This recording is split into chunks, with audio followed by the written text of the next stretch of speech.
Today, we're going to talk about The Acolyte, Episode 4. Welcome to Missing the Mark, where we look for meaning in strange places. I'm Christopher. Episode 4 begins with showing us the Wookie Jedi walking into his home, which is possibly the remains of his ship? Or maybe it's just his hobbit hole. It's covered in dirt and has a massive tree growing on top of it. Between showing him slowly walking into his house and awkwardly chopping vegetables inside it, the camera spends a while showing us several spiral and two-dot thread symbols that are painted on a wall in his home.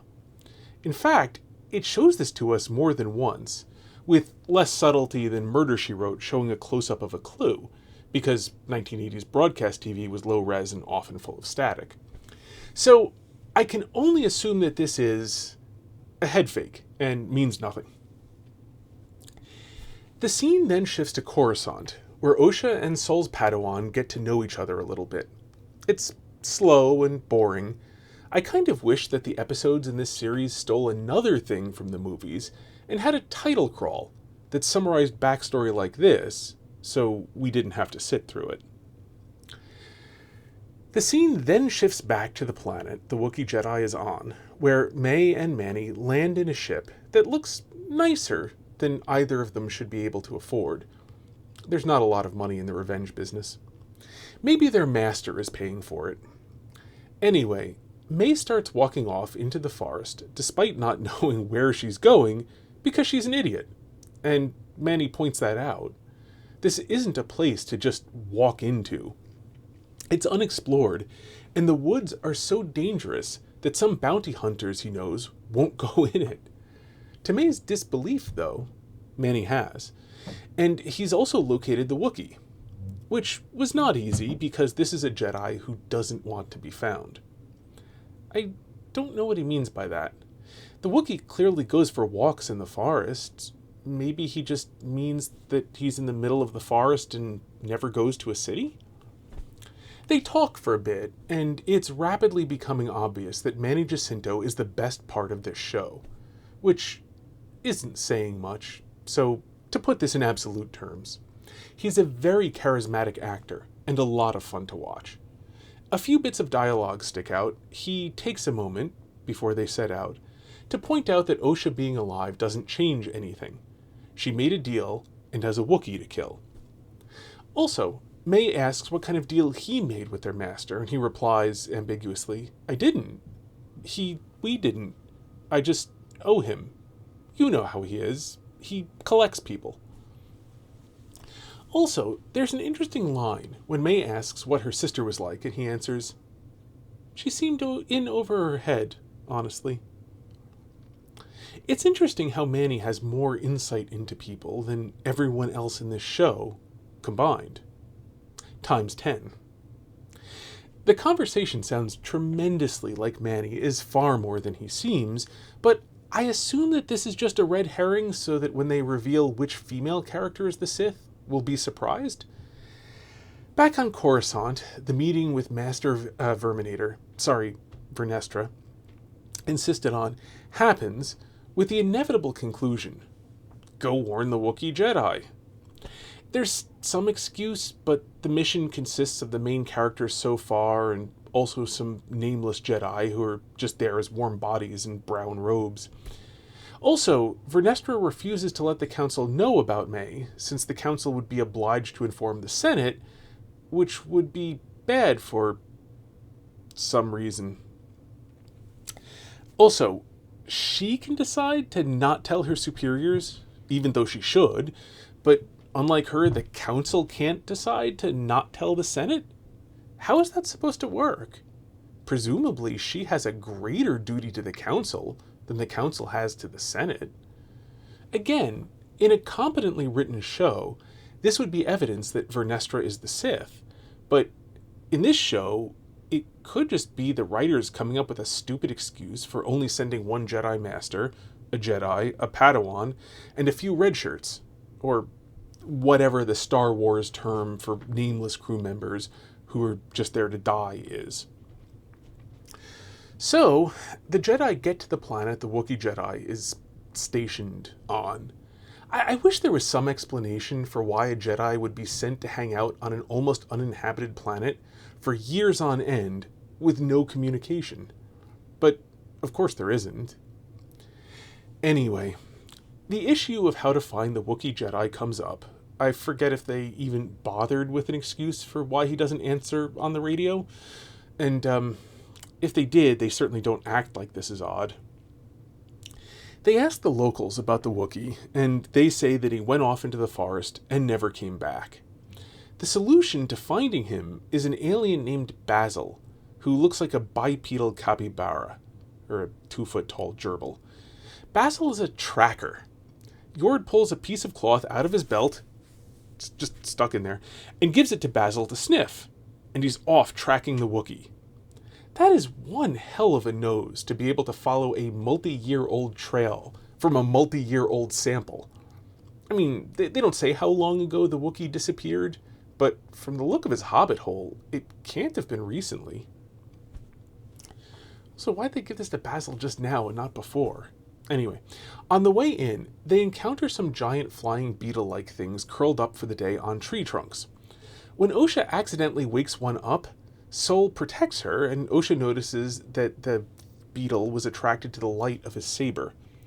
A little later, there's a scene where Osha is sad, and that she's the reason the creature died, and Sol's Padawan says that it's a privilege to witness anyone or anything transform into the Force.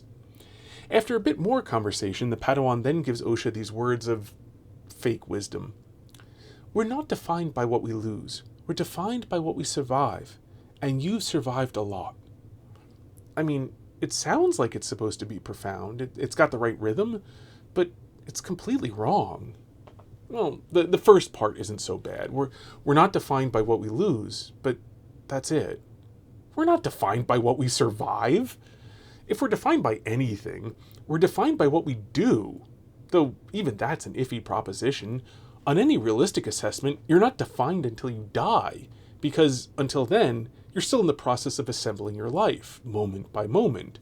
Searching for a definition to your life while you're still alive is futile. Anyway, the scene shifts to Manny and May. May sits down while Manny tries to get her to keep going. She says that she's got to fight a Wookiee after this trek, so she needs to rest a minute, if that's okay with him. He tells her that it's not, but okay. May then speculates about the task of killing the Wookiee unarmed. She says that it's not a test. Their master called it the final lesson. May speculates about it, saying that it's not actually possible.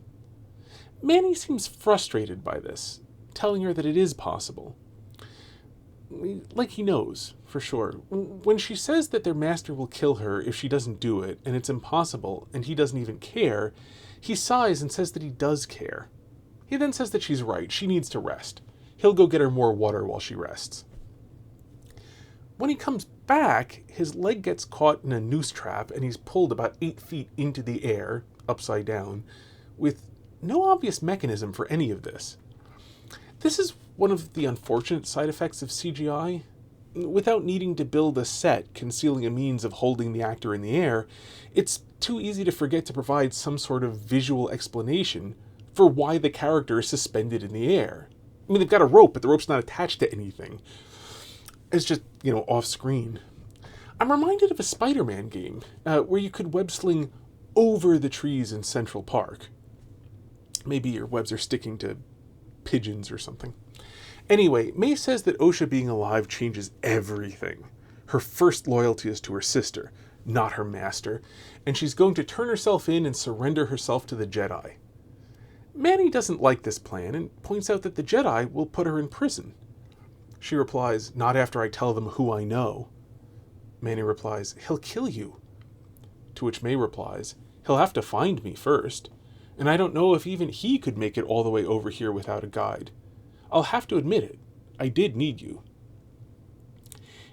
After this completely nonsensical speech and turn of events, she walks off, leaving Manny to die, despite him never having done anything to her. I don't really know where to begin. I don't see why Osha being alive changes anything, given that her last interaction with her sister was trying to kill her in order to keep her from leaving the coven. And, How on earth would telling the Jedi who she knows possibly get her out of prison for the murder of multiple Jedi Masters? Especially since it's been well established that she has no idea who her master is. Is telling them that there's a guy on a beach with a red lightsaber really the kind of thing that gets you out of prison for multiple premeditated murders? Anyway, we then get some dialogue between Sol and Osha, where Osha says that she thinks she's ready to face May, and Sol says that Osha won't face May. Osha will face her past. Both of them will.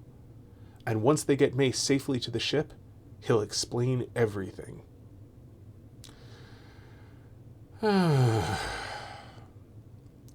This is the cheapest kind of hinting that there is more to the story than we've seen so far. It's also completely unprompted. There's no reason for him to volunteer things to Osha that, on any reasonable interpretation, would make her not trust him. I mean, when he needs her to trust him. And speaking of trust, there's no reason to trust the writers that they have anything to back this up. I mean, they're foreshadowing like crazy that there's going to be this big reveal where the Jedi used bombs to kill all of the space witches and just happened to do it at the same time that May set fire to the stone fortress. But I don't even have faith that the writers mean that. I don't even trust that they know that they're foreshadowing this. Anyway, May gets to the Wookiee's house, but the Wookiee is already dead. He's slumped over in a chair with a lightsaber slash across his belly, or maybe lower chest, which leads May to the conclusion that her master is already there. Of course, it brings up the question of why her master insisted she kill the Wookiee without a weapon, when he used a weapon to do it. Moments later, the Jedi arrive. They line up like they're in a western preparing for a gunfight on Main Street, and one of the red shirts says that anyone in the domicile should come out with their hands where the Jedi can see them. Yord adds, "This means you, May Anasea." That bit about hands where we can see them is weird, given that a standard part of Jedi training is learning to block blaster fire while unable to see. Special helmets with visors you can't see through. At this point, about the only thing Jedi can still do with the Force is to force shove someone when that won't make the wrong person win in a fight. It's a pity that the writers never watched the original trilogy. They might have enjoyed it. Despite having planned to give herself up to the Jedi, May just watches the Jedi through a crack in the door. It made no sense that she suddenly decided to turn herself in, but it makes even less sense to go back on that now, when, with her master in the area, the Jedi are her only hope of surviving. After a bit of nothing happening, Sol turns around and sees a cloaked, helmeted figure slowly descend to the ground, 20 or so feet behind Osha, who's 20 or so feet away from them. The other Jedi turn around, and everyone watches as the figure, who is May's master, we can see that well enough if you've got all the lights turned down, very slowly walks up to Osha, who just stands there. And when I say very slowly, according to the timestamps, it takes 35 seconds for him to get there. I've seen bridal processions, where they do the thing where they bring their feet together on every step. March down the aisle faster than that. To help pass the time, various Jedi say things that no one pays attention to, like, "Stand down!" After standing there for several seconds with no one doing anything, because that's much cheaper than things happening, the Master ignites his saber. The Jedi finally spring into action, igniting their sabers, and telling Osha to run. She doesn't, so the Master raises his free hand and, with a small gesture, force pushes her 20 feet to the side. Like she flies off like she's got a wire tied to her, which she probably did.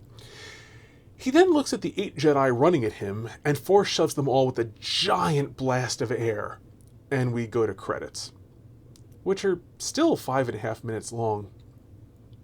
Since this episode was on the shorter side, if we exclude the recap and intro from the beginning, the credits are about 20% of the runtime of the entire episode. Though, maybe that's for the best. If the episode had been longer, the extra time would only have been more shots of people walking. There's not a lot to say about this episode because not much happened in it. Still, I do have one question. If we assume that May's master is here because he learned, presumably through the Force, that May had betrayed him, why did he kill the Wookiee? Also, after killing the Wookiee for whatever reason he did, why did he leave and come back, rather than waiting in the Wookiee's hobbit hole? May would have walked straight into him. Bad guys can have complicated plans, that's fine, but it's really hard to imagine any goal or set of goals for which this was a reasonable way to try to achieve it. Or them. It's multiple goals. Oh well. Until next time, may you hit everything you aim at. If you like this video, then clicking the like button, according to YouTube, will make them more likely to recommend it to others. If you know anyone who might get something out of this video, then it would be kind to share it with them, or just share it on social media in general. And if you'd like to see future videos of mine, you can subscribe. And if you're not in the habit of checking your subscriptions page regularly, then I suggest clicking the notification bell and setting that to always, because otherwise subscribing to a channel basically just sort of like gives YouTube a hint that maybe it should consider recommending these videos to you, possibly at some point, if they think so. It's a funny world we live in. God bless.